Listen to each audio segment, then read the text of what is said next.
I'm Jay Diamond. I help people have powerful spiritual breakthroughs with energy healing and intuitive card readings and yoga. I'm a shamanic tantric yogini, which basically means I kind of mix up very ancient techniques to give solutions to our modern day lives. I'm doing a blog series on plant medicines at the moment.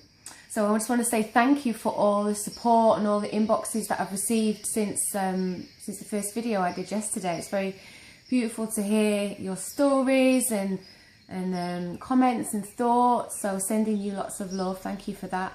And what I wanted to just touch on today is about post-integration after working with one of the plant medicines. So for this series' sake, I'm talking about the more psychoactive medicines like ayahuasca, iboga, peyote, San Pedro. And a conversation that comes up a lot, or that I see in a lot of forums or in hearing people's conversations, is about post-integration, because it's such a huge experience when you're working with a plant medicine. And it can truly, truly change your life. And especially if you've not done much self-development work before, it can just have a cataclysmic effect in your life. And it's a good thing, usually, because it's bringing you so much closer to your authentic self. That's what the medicines do. They help us to drop our mask. They help us to drop our ego. They help us to live very closely and deeply in the heart.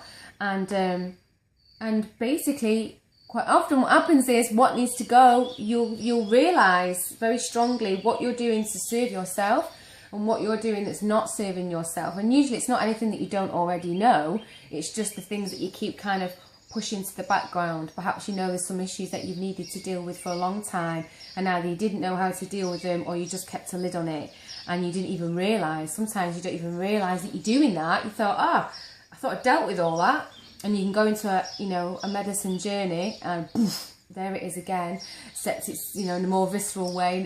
You've really got to face the difficult stuff, and that's the beauty of it. It's like having years of therapy in a weekend, or over the space of 4 weeks. If you go, say, to the Amazon for a couple of weeks and you do a ceremony every other day.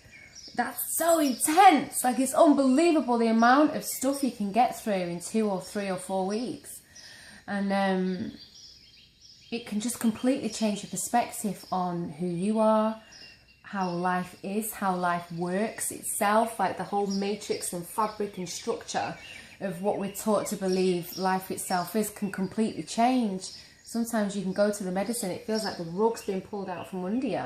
Or you can go on a medicine journey and it feels like you suddenly, out of nowhere, you're on solid ground, because you feel so much more real. You just drop the mask that you had for yourself, and then you're standing on this very, very firm ground. You're on firm territory, and you can go out into the world with that thought, that almost like a new aura about you. And of course, when you come home, the way that people interact with you, the way that you feel towards them, perhaps things in your relationship change, things in your family are changing, because you're changing. Really, it's about you, your internal world.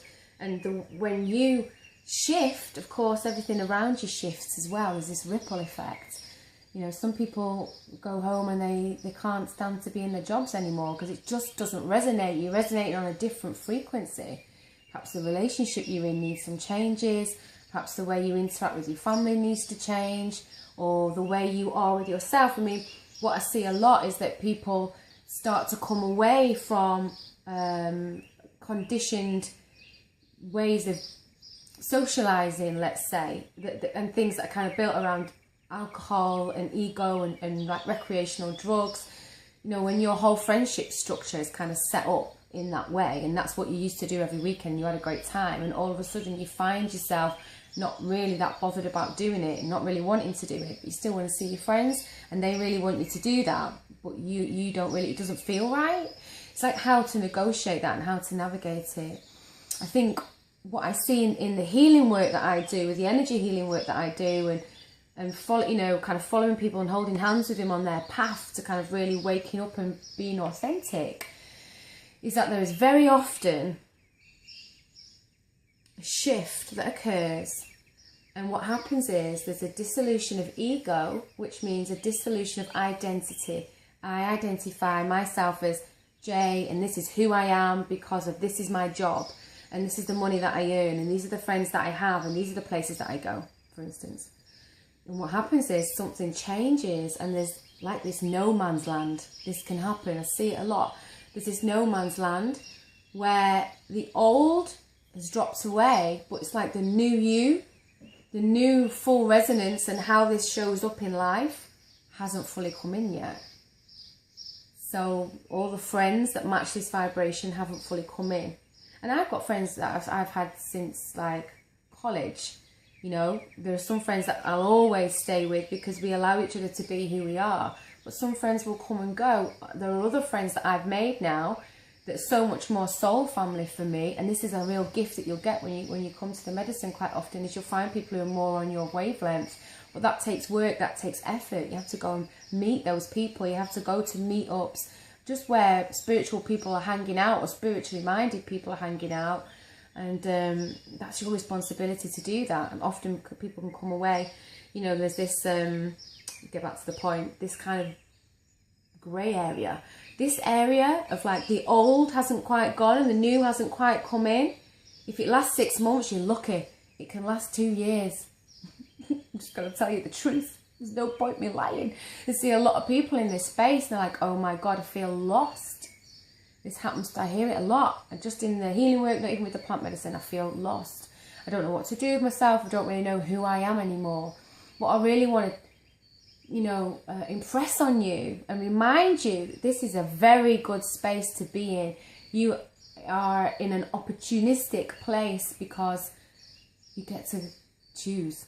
What's happening is the conditioning where you thought you had to, where the ego was running the show, is starting to go. You get to choose who you want to be, how you want to be moving forward. This is a massive part of the soul's journey. It's not really what I'm doing, but who do I want to be on the way? How do I want to show up? How do I want my soul to express? How do I want to express myself? So it doesn't matter if I'm in Tesco, doesn't matter if I'm writing my book, doesn't matter if I'm working or not working. It's who am I as I'm doing all of those things? Am I showing up as the person that I want to be? And if you can keep tuning into that in any places and spaces where you feel lost, or you feel that, you know, you're not quite there yet, or, you know, you're not quite sure what to do next, just keep focusing on who do I want to be in this process. It's a huge process of surrender after we've been to the medicine, because things can change, our lives can change, how we feel changes. Of course, that reflects in our external world, the choices that we're making. So what I would say is sometimes when you go to the medicine, it can raise more questions than answers. That's something to think about, and it's okay to ask for help. And this is what a lot of people don't do sometimes. It might be that when you come, you know, back from a medicine journey, a medicine, however long you've been away, maybe you need some therapy for a bit to really work on that. Maybe you find like a person-centered counsellor, person-centered therapist, someone that's recommended to you. You could look for someone who's actually, you know, says that they've worked with the medicine, or that they are have this point of view, to help them have a frame of reference. And it might be that you need somebody to talk to for a while to kind of help you make sense of all the different realizations, the shifts that you're having, because it is like intense therapy. You know, when you work with the iboga, it'll just, you know, into your life. And be like, okay, what about this, and what about this, and what about this, and what about that, and this needs sorting out, and this is what you did then, and this is what you did wrong, and you need to apologise, and you need to make amends, and you need to forgive yourself. And the thing is, coming out of that experience, how do you do that? Well, you sometimes we need to ask for help. It's okay. In fact, it's good. Be around people, you know, keep in touch with the people that you met on the journey. Call when you need help, speak on it when you're struggling. Grounding is a big thing, especially with the ayahuasca medicine. It can really take some people well out of the bodies, depending on your like particular constitution or like astrological sign. It can make it much more intense. I'm an earth sign. I still can be a little bit out of body, but as an earth sign, I'm very embodied. And as you know, I feel like I was just born shamanic, like I'm connected to the earth. But there was always a part of me that was still here. So I understand that. But I know some people who are just so happy to be way out of body. And what you want to do when you come back from an ayahuasca ceremony in particular is really work on grounding, get into nature, get your feet in the earth, put both feet on the floor, meditate. And imagine that there are roots coming from the bottom of your feet, going down through the earth, centering around the core crystal of the earth and drawing the earth energy up into your body. Eat root foods, eat grounding foods, stay away from the things that are gonna, you know, for the next week, couple of weeks, stay away from the things that are gonna take you out of your body, like caffeine and alcohol, any recreational drugs. Just allow yourself to really come back. And in meditation, if you're feeling out of body, you're feeling woozy, because I know some people do feel like that, very woozy and very out of sorts. Meditate. Call yourself back in. I'm ready. Call yourself back into your body. Breathe into your body. Do yoga nidra, where you focus on different parts of the body. Massage is fantastic for getting in your body. Physical exercise, fantastic for getting back in your body. Yeah, it might be that you need a little detox when you come back from one of these medicine retreats, because emotionally you've released a lot, and it can help everything to move through. Epsom salt baths are fantastic for clearing the auric field. This is going to help you to clear negative energies. So the next few weeks after your medicine journeys, have Epsom salt baths. You want to put like 2 big handfuls in a bath and sit in there for at least 20 minutes. Sage, clearing your auric field with sage. Something else again to help shift these negative energies that might be just hanging around your auric field. Or the process can go on for 6 months and 12 months after you've engaged in the medicine. These things, the way that things can roll out, that was quite vague, the way things can roll out. The experiences that you've had, the realizations that you've had, the changes that you might want to make, it can take a long time for you to really integrate all of that and work out, okay, who am I now, and what about this is literal, what about this is symbolic, because we're going into the astral realm. So it's not that every single thing that we're seeing is real and physical. Sometimes it's a symbol that teaches us something. So I hope that's useful for you. I think one of the best practices is to meditate, yoga, regular, get in touch with other like-minded people. If that means going to meetups, go to meetups. That means going to like a meditation class, but be where other people are who've had experiences similar to you. Don't have to even be on the medicine path, but there might be other people who are interested in healing and meditation and yoga. We're all on this kind of path of truth together. And the more that we connect, the easier it becomes, because we're having these shared experiences and difficulties. We kind of have a way to understand each other and to reach out to each other.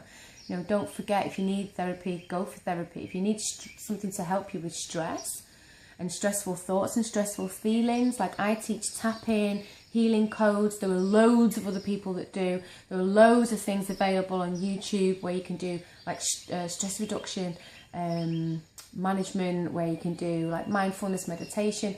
These are things that are going to really help you to integrate. Cacao ceremony, I think, is also a good way, like post-integration, to connect with people. Like sometimes I like to hold a cacao ceremony, and it's fantastic for just coming back together, coming back into your body. Like, where am I now? Where do I want to be? What's my intention? Going to a moon circle.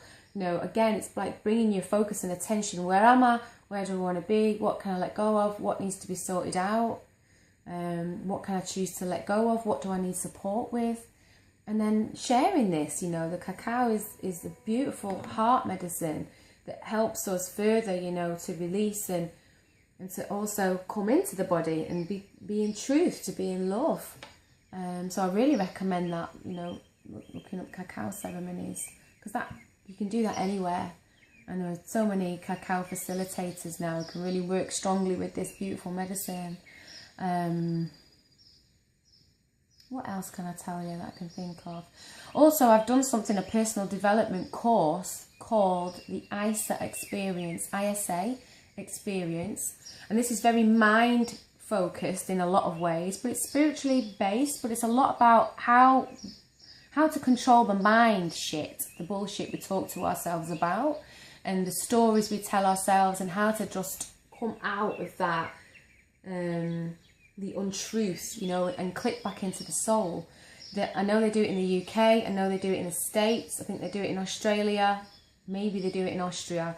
ISAexperience.com, look that up. It's really worth going, because I think on a day-to-day, like being able to manage the day-to-day stuff and changes and influences and work and life and home and all that, I think it's fantastic for assisting us in staying on point and deciding the kind of life that you want to live.